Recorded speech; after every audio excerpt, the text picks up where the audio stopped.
এমন একজন নায়কের কল্পনা করুন যিনি একটি পরমাণুর আকারে সংকুচিত হতে পারেন, ৮-৬ জায়গাগুলির মধ্য দিয়ে নেভিগেট করতে পারেন এবং ওজের মনে হয় এমন শত্রুদের জয় করতে পারেন। অ্যান্টম্যানের মতো শোনাচ্ছে, তাই না? কিন্তু আমি যদি বলি এই শক্তি হাজার বছর ধরে আছে। প্রাচীন ভারতীয় মহাকাব্য রামায়ণে পরাক্রমশালী বানরের দেবতা ভগবান হনুমান অনিমা সিদ্ধির অধিকারী ছিলেন, যা তাকে তার আকার এত ছোট স্তরে সংকুচিত করতে দেয় যে সে শনাক্ত না করেই লঙ্কায় অনুপ্রবেশ করতে পারে। সে লঙ্কা শহরে প্রবেশ করার জন্য পরমাণুর আকারে সংকুচিত হয়। এই পৌরাণিক কাহিনী কি কেবল একটি গল্পের চেয়ে বেশি হতে পারে? আধুনিক বিশ্বে দ্রুত এগিয়ে যান এবং আমাদের কাছে রয়েছে অ্যান্টম্যান, একজন সুপারহিরো যিনি ভবিষ্যৎ প্রযুক্তি ব্যবহার করে মাইক্রোস্কোপিক আকারে সংকুচিত হতে পারেন। হনুমানের ঐশ্বরিক ক্ষমতা এবং অ্যান্টম্যানের বৈজ্ঞানিক ক্ষমতার মধ্যে কি কোনো গোপন সংযোগ আছে?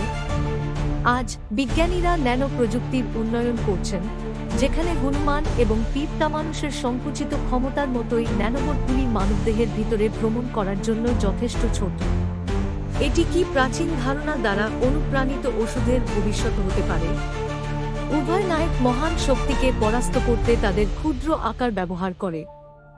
এটা কি সম্ভব যে রামায়ণের মতো প্রাচীন পৌরাণিক কাহিনীগুলি কেবল গল্প ছিল না, কিন্তু বাস্তব বিশ্বের নীতিগুলির প্রতিফলন যা আমরা সবেমাত্র বুঝতে শুরু করেছি? আজকে আমরা যে বিজ্ঞান আবিষ্কার করছি তার জন্য যদি হনুমানের ঐশ্বরিক শক্তিগুলি একটি নীলনকশা হতো, আমাদের অতীতের নায়করা কি ভবিষ্যতের বিস্ময়ের সাথে যুক্ত হতে পারে? এটি সম্পর্কে চিন্তা করুন। পৌরাণিক কাহিনী, মার্ভেল এবং আধুনিক বিজ্ঞানের আরও কিছু আছে যা চোখে দেখা যায়। শেয়ার ভাগ করুন এবং সাবস্ক্রাইব। কিভাবে অতীত, বর্তমান এবং ভবিষ্যৎ এমনভাবে সংযুক্ত হতে পারে যেভাবে আমরা কল্পনাও করিনি। আমাকে পরের সিদ্ধিতে একটি প্রশস্ত শট দিতে দিন। ২. মহিমা প্রসারিত করার শক্তি। অন্য উপায় কাছাকাছি কল্পনা। অনিমা সিদ্ধির বিপরীতে একটি পরমাণুর আকারে সংকুচিত হওয়া মহিমা সিদ্ধি প্রসারিত করার শক্তি। মার্ভেলের জায়ান্টম্যানের মতো যুদ্ধের শত্রুদের কাছে বেড়ে ওঠার মতো বিশাল আকারে প্রসারিত করার ক্ষমতা থাকার কল্পনা করুন। এখন ভাবুন আধুনিক বিজ্ঞান কিভাবে মহাকাশ প্রযুক্তির মাধ্যমে এই শক্তিকে অন্বেষণ করছে, ছোট মডিউল থেকে বিশাল স্যাটেলাইট এমনকি মহাকাশ পোর্টাল তৈরি করছে। কিন্তু সম্প্রসারণের প্রকৃত শক্তি বা মহিমা সিদ্ধি অনেক পুরনো। ভগবান বিষ্ণুর বামন অবতারের প্রাচীন কিংবদন্তিতে তিনি মাত্র ৩টি ধাপে এত দ্রুত প্রসারিত হয়েছিলেন, সমগ্র মহাবিশ্বকে ঢেকে রেখেছিলেন। এটি কেবল আকার ছিল না, এটি মহাবিশ্বকে নিয়ন্ত্রণ করার বিষয় ছিল। আজ আমরা 3D প্রিন্টিং ছোট মডেলগুলিকে সম্পূর্ণ কার্যকরী কাঠামোতে পরিণত করতে দেখি, কিন্তু মহিমা সিদ্ধি আমাদের শেখায় যে প্রকৃত শক্তি কেবল বড় হওয়া নয়, এটি বাস্তবতাকে পুনর্নির্মাণ করা এবং আমাদের বোঝার বাইরে শক্তিগুলিকে আয়ত্ত করা। আমরা পরবর্তীতে তৃতীয় সিদ্ধির দিকে এগিয়ে যাব। ৩. গরিমা অসীম ওজনের শক্তি। আধুনিক কার্টুনে আমরা থরের মতো চরিত্রগুলিকে দেখতে পাই, যিনি মজনের একটি অচল হাতুড়ি, এবং হাল্ক, যার শক্তি তুলনাহীন। তারা ভারী বস্তু সরানোর জন্য নিছক শক্তি ব্যবহার করে, এবং এই ধরনের অতিমানবীয় শক্তি আজ আমাদের মুগ্ধ করে। একইভাবে আধুনিক বিজ্ঞান উদ্ভাবনী উপায়ে ওজন ধারণাটি অন্বেষণ করে। উদাহরণস্বরূপ চৌম্বকীয় লেভিটেশন ট্রেনগুলি ট্র্যাকের উপরে ভাসমান, কার্যকরভাবে তাদের ওজনহীন এবং দ্রুত গতিতে চলতে সক্ষম করে। হিন্দু পুরাণে গরিমা সিদ্ধি একটি বস্তুকে অবিশ্বাস্যভাবে ভারী করার ক্ষমতা। হনুমান এই শক্তি ব্যবহার করেছিলেন যখন তিনি তার লেজকে এত ভারী করেছিলেন যে এমনকি পাণ্ডবদের মধ্যে সবচেয়ে শক্তিশালী ভীমও তা সরাতে পারেননি। ৫. শক্তি শুধুমাত্র শারীরিক শক্তি সম্পর্কে নয়, এটি আধ্যাত্মিক নিয়ন্ত্রণ এবং নম্রতা সম্পর্কে। গরিমা আমাদের শেখায় যে সত্যিকারের শক্তি শুধুমাত্র নৃশংস শক্তি নয়, বরং নিয়ন্ত্রণ এবং প্রজ্ঞা সম্পর্কে। আজ আমরা শিখছি যে ওজনের উপর নিয়ন্ত্রণ এবং আয়ত্ত বিজ্ঞান বা আধ্যাত্মিকতার মাধ্যমে, যা প্রকৃত শক্তির দিকে পরিচালিত করে। আপনি সকলেই ঋষি নারদ সম্পর্কে জানেন, যিনি মহাবিশ্বে বিচরণ করেন। আপনি কি কখনো কল্পনা করেছেন যে তিনি আমাদের লৌহ মানবের মতো কোনো গ্যাজেট ব্যবহার করছেন? এর শক্তি 4. লাঘিমা, ওজনহীনতার শক্তি। আপনি যদি কখনো উড়ে যাওয়ার কল্পনা করে থাকেন তবে আপনি আয়রন ম্যানের স্যুট বা সুপারম্যান আকাশে উড়ে যাওয়ার কথা ভাবতে পারেন। এই সুপারহিরোরা উন্নত প্রযুক্তি বা এলিয়েন বায়োলজি ব্যবহার করে মাধ্যাকর্ষণকে অস্বীকার করেন।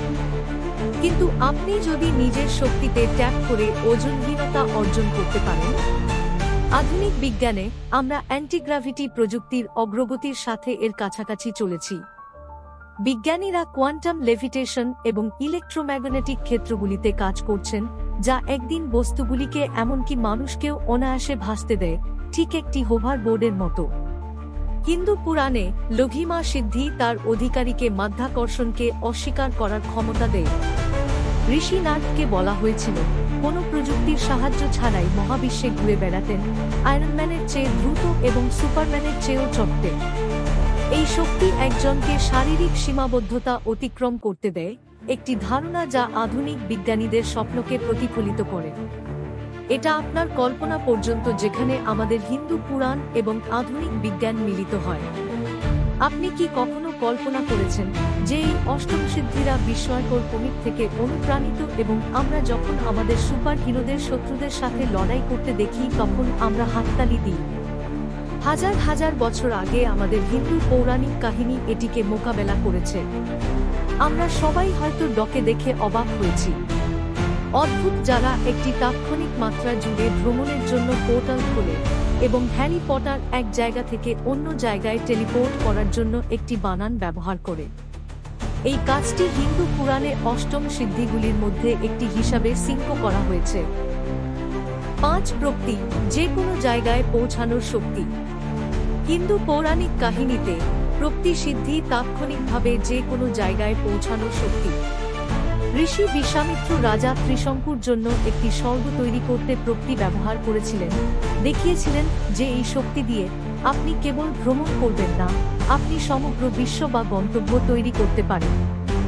যদিও টেলিপোর্টেশন প্রযুক্তি কয়েক বছর দূরে থাকতে পারে, তাৎক্ষণিকভাবে যে কোনো জায়গায় থাকার ধারণাটি এমন কিছু যা প্রাচীন গ্রন্থগুলি হাজার হাজার বছর আগে বর্ণনা করেছিল। হলিউডে ডক্টর স্ট্রেঞ্জের মতো চরিত্রগুলি তাৎক্ষণিকভাবে মাত্রা জুড়ে ভ্রমণ করার জন্য পোর্টাল খুলতে পারে এবং হ্যারি পটার এক জায়গা থেকে অন্য জায়গায় টেলিপোর্ট করার জন্য একটি বানান ব্যবহার করে। বিজ্ঞানও টেলিপোর্টেশনের ধারণাটি অন্বেষণ করছে, বিশেষ করে কোয়ান্টাম এনট্যাঙ্গলমেন্ট, যা একদিন বিশাল দূরত্ব জুড়ে তাৎক্ষণিক যোগাযোগের অনুমতি দিতে পারে।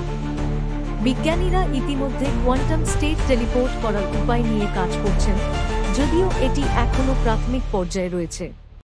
আধুনিক বিজ্ঞানের সাথে এই প্রাচীন শক্তিগুলি কিভাবে মেলে তা দেখে আপনি কি অবাক হয়েছেন? নিচের কমেন্টসতে আপনার চিন্তাভাবনা শেয়ার করুন, ভিডিওটি লাইক করুন এবং আরও আকর্ষণীয় বিষয়বস্তুর জন্য আমাদের চ্যানেলে সাবস্ক্রাইব করতে ভুলবেন না। এখনো বিস্মিত কিভাবে আমাদের হিন্দু পুরাণ অনেক গোপন সঙ্গে সমাহিত হয়। সবাই চায় একটি আলাউদ্দিন প্রদীপ যেটি তাদের আঙুলের ঝাপটায় যে কোনো ইচ্ছা পূরণ করতে পারে। যদি আমরা আমাদের পৌরাণিক পদ্ধতি ব্যবহার করে এটি পেতে পারি। 6. প্রাকাম্য ইচ্ছা পূরণের শক্তি। হলিউডের জাদু আলাদিনের প্রদীপের মতো জিনির মতো চরিত্রগুলিকে দেখায় যারা তাদের আঙুলের স্ন্যাপেই যে কোনো ইচ্ছা প্রদান করতে পারে। আধুনিক বিজ্ঞানের জগতে কৃত্রিম বুদ্ধিমত্তা এবং জেনারেটিভ ডিজাইন একই রকম যে তারা শিল্প তৈরি করতে পারে, সমস্যার সমাধান করতে পারে এবং চাহিদা অনুযায়ী নতুন ধারণা তৈরি করতে পারে। এটি আপনার পরিষেবায় একটি ডিজিটাল জিনি থাকার মতো। হিন্দু পুরাণে প্রাকাম্য সিদ্ধি হল যে কোনো ইচ্ছা পূরণ করার ক্ষমতা, তা শান্তি, সম্পদ বা এমনকি অলৌকিক ঘটনা নিয়ে আসে। ভগবান কৃষ্ণ ইচ্ছা প্রদান করে এবং ঐশ্বরিক নির্ভুলতার সাথে বাস্তবকে রূপ দেওয়ার মাধ্যমে এই শক্তির উদাহরণ দিয়েছেন। যদিও আধুনিক আদেশে তৈরি করতে পারে, প্রকাম্য সিদ্ধির একটি আধ্যাত্মিক উপাদান রয়েছে যা প্রযুক্তির বাইরে চলে যায়, এটি সৃষ্টি এবং রূপান্তর করার জন্য ঐশ্বরিক ইচ্ছার সাথে সংযোগ করা। কৃত্রিম বুদ্ধিমত্তা হল আধুনিক ঈশ্বর যা শক্তি নিয়ন্ত্রণ করতে পারে। কিন্তু আপনি কি জানেন? 7. ঈশিত্ব সর্বোচ্চ নিয়ন্ত্রণের ক্ষমতা। ভগবান শিবের মহাজাগতিক নৃত্যের কথা শুনেছি। হলিউডে স্নেল থেকে স্টোর্মের মতো চরিত্রগুলি আবহাওয়া নিয়ন্ত্রণ করে এবং খারাপ প্রযুক্তি বিশ্বব্যাপী আবহাওয়ার ধরনগুলিকে ম্যানিপুলেট করার দাবি করে। এই শক্তিগুলি চিত্তাকর্ষক মনে হতে পারে, কিন্তু হিন্দু পুরাণে বর্ণিত মহাজাগতিক নিয়ন্ত্রণের তুলনায় এগুলি এখনও ছোট। ভগবান শিবের মহাজাগতিক নৃত্য, যা তাণ্ডব নামে পরিচিত, সৃষ্টি ও ধ্বংসের উপর সর্বোচ্চ নিয়ন্ত্রণের প্রতীক। এটি মহাবিশ্বের উপর চূড়ান্ত কর্তৃত্ব, এমন কিছু যা মানব প্রযুক্তিকে অতিক্রম করে। আধুনিক বিজ্ঞান সিস্টেম, সম্পদ এবং এমনকি প্রাকৃতিক শক্তিকে নিয়ন্ত্রণ করার জন্য কৃত্রিম সুপার ইন্টেলিজেন্স এসআই এর সম্ভাব্যতা অন্বেষণ করছে। যদিও আশায় একদিন ঈশিত্ব সিদ্ধির শক্তির কাছাকাছি আসতে পারে, এটি এখনও প্রাচীন গ্রন্থে বর্ণিত ঐশ্বরিক নিয়ন্ত্রণ থেকে অনেক দূরে। আমরা সবাই হয়তো আমাদের সুপার হিরোদের তাদের ক্ষমতা ব্যবহার করে শত্রুদের নিয়ন্ত্রণ করতে দেখেছি, কিন্তু আমাদের হিন্দু পৌরাণিক কাহিনীতে তার ফিরে আসার পথ বর্ণিত হয়েছে। ৮. বশিত্ব, প্রাণীদের উপর নিয়ন্ত্রণ করার ক্ষমতা। হলিউডের নায়করা যেমন প্রফেসর এক্স টেলিপ্যাথির মাধ্যমে মনকে নিয়ন্ত্রণ করেন, এবং বিজ্ঞানীরা নিউরোসায়েন্স এবং নিউরোমার্কেটিং এর মাধ্যমে চিন্তাভাবনা এবং আচরণকে প্রভাবিত করার উপায় আবিষ্কার করছেন। এটি অন্যদের নিয়ন্ত্রণ করার জন্য ক্ষমতা ব্যবহার করার বিষয়, কিন্তু একটি জিনিস অনুপস্থিত: ঐশ্বরিক প্রভাব। হিন্দু পুরাণে ভগবান কৃষ্ণের ঐশ্বরিক বাঁশির শক্তি বা প্রযুক্তি ছাড়াই হৃদয় ও মনকে মোহিত করার ক্ষমতা ছিল। তার সঙ্গীত মানুষকে আধ্যাত্মিক আনন্দের দিকে নিয়ে যায়। এটি প্রদর্শন করে যে প্রকৃত নিয়ন্ত্রণ প্রেম এবং প্রজ্ঞা থেকে আসে। আজ নিউরোসায়েন্স এবং প্রযুক্তি সূক্ষ্ম উপায়ে আচরণকে প্রভাবিত করার চেষ্টা করছে, যেমন বিজ্ঞাপনে বা এমনকি ব্রেনওয়েভ প্রযুক্তির মাধ্যমে। এই সরঞ্জামগুলির লক্ষ্য সূক্ষ্মভাবে সিদ্ধান্তগুলিকে রূপ দেওয়া, অনেকটা যেমন কৃষ্ণের সঙ্গীত যা শুনেছে তাদের মন্ত্রমুগ্ধ করে। আপনি কি কখনো ভেবেছেন যে একটি সাধারণ বাঁশি এমন একটি শক্তিশালী অস্ত্র যা মনকে নিয়ন্ত্রণ করতে পারে? ৮টি অষ্টম সিদ্ধি। হিন্দু পুরাণে হাজার হাজার বছর আগে বর্ণিত শক্তিগুলি কেবল অতীতের গল্প নয়, এগুলি দূরদর্শী ধারণা যা আধুনিক বৈজ্ঞানিক আবিষ্কার এবং সুপারহিরো গল্পগুলির সাথে অনুরণিত।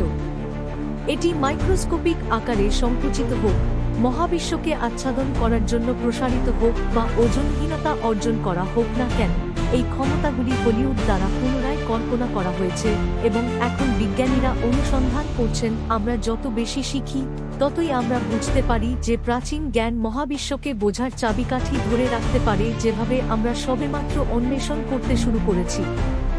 লাইক, শেয়ার এবং কমেন্ট নিচে যদি আপনি মনে করেন যে এই প্রাচীন শক্তিগুলি একদিন মিথের চেয়েও বেশি হতে পারে, এবং প্রাচীন জ্ঞান এবং আধুনিক বিজ্ঞানের সংযোগে আরও উত্তেজনাপূর্ণ অনুসন্ধানের জন্য ভারতীয় পুরাণ ও ইতিহাসের সদস্যতা নিতে ভুলবেন না।